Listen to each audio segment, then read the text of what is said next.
السلام عليكم. ازيكم حبايبي؟ عاملين ايه؟ شايفين ما شاء الله؟ هتقولي ايه ده يا ام مهاب؟ هقول لكم ام مهاب عامله عظمه يا ولاد. دي يا جماعه رنجه متنضفه ومخليه وبحفظها كده زي ما انتم شايفينها. اما دي بقى يا ولاد ملوحه، فبحب اجيبها جدا في الموسم بتاعها. شايفين ما شاء الله اللهم بارك؟ دي كده بعد التنظيف ما بلاقيش الحجم ده الا في الموسم بتاعها، فاول ما بلاقيها بجيبها على طول واحتفظ بالكميه اللي انا عايزاها في زيت وليمون. بتبقى حلوه جدا، وذات لما بحفظها في زيت وليمون بيمتص الحدوقيه بتاعتها وبتبقى تحفه. وكمان معايا دي البطارخ اللي طلعت كده من الرنجه، فبسيبها كده في برطمان لوحدها علشان ابقى عارفاها. ودي بقية الملوحة. ويلا نشوف عملنا العظمة دي ازاي. هنقول بسم الله كده ونفتح الرنجة. هنسمي الله كده بسم الله. هقطع اول حاجة الراس والديل من تحت.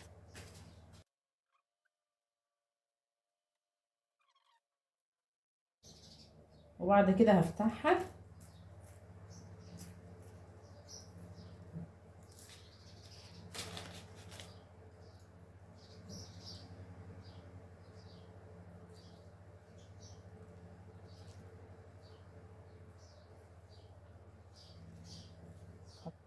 ما شاء الله زي ما انتوا شايفينها كده لقيتها مبطرخة. نضفت البطروخ كده.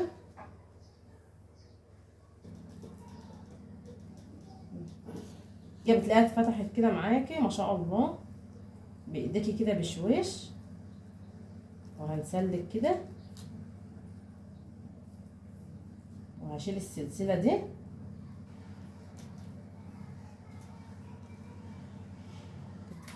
الحرف ده بيبقى خفيف كده فبشيله.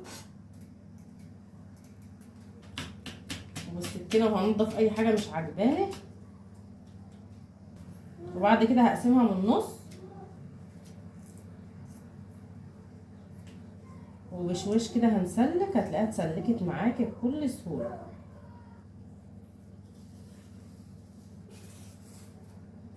بالشكل ده كده. ده بطروخ ناعم كده. انا خليت الرنجة كلها زي ما انتوا شايفين كده. طبعا الرنجة سهلة جدا وكل واحد بقى هيخلي بالطريقة اللي تريحه. هسيبها على جنب وهعمل معاكم الملوحة. طبعا الاحسن يا جماعة الملوحة لما نجيبها نعملها بالطريقة اللي انا هعملها بيها دي، وتسيبيها قبل ما تاكليها لانها بتبقى حادقه جدا. ما شاء الله الملوحه اللي انا جايباها دي كبيره زي ما هتشوفوا دلوقتي. زي ما انتوا شايفين كده اللهم بارك. الملوحه اللي انا جايباها كبيره كده فبتسهل عليا جدا في التنظيف. هنضف الملح اللي عليها كده الاول كويس. وهبدا اقطع الراس كده الاول. ما شاء الله بصوا مبطرخه. شايفين عامله ازاي؟ اللهم بارك فيها بطروخ. اكيد طبعا هيبقى حادق زيها. وهقطع ديلها.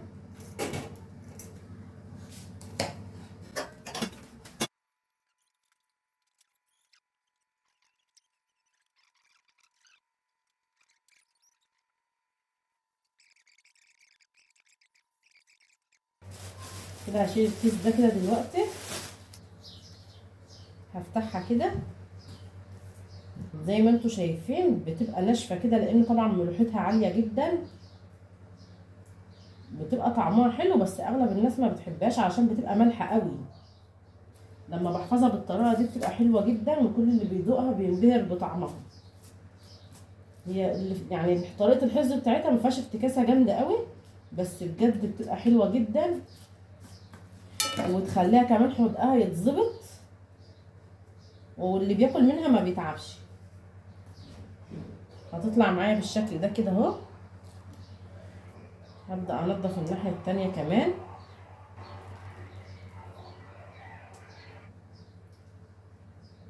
كده نضفتها من الشوك كويس. هبدأ بقى ان انا اشيل منها الجلد بشويش كده تتشال معاكي بس كده. اي شوكة بقى تقابلني هشيلها. كده نضفت الملوحة كلها وكمان نضفت الرنجة. دلوقتي هبدأ بقى احفظ الرنجة الاول. معايا برطمان ازاز، اهم حاجه يكون مغسول كويس ومتعقم ويكون ناشف. وهبدا ان انا اقطعها كده من النص وهضيفها على طول.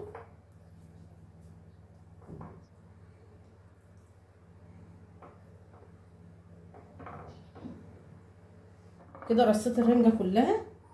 بحب اضيف البطارخ في برطمان تاني لوحده نضيف علشان ابقى عارفاها واطلعها لوحدها على طول.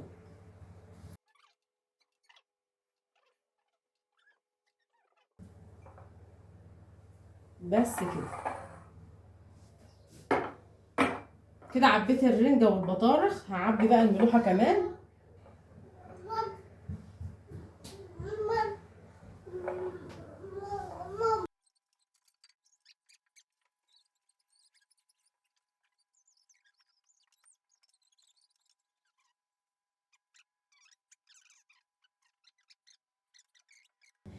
شايفين البطروخ بتاعها عامل ازاي؟ هضيفه معاه كده.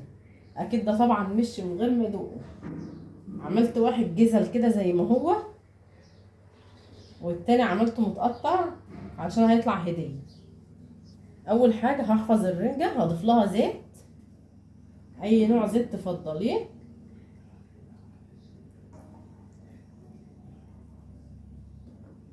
اهم حاجة نتأكد ان الزيت مغلفها كويس. كده خلاص بالنسبة للرنجة بقت جاهزة معايا.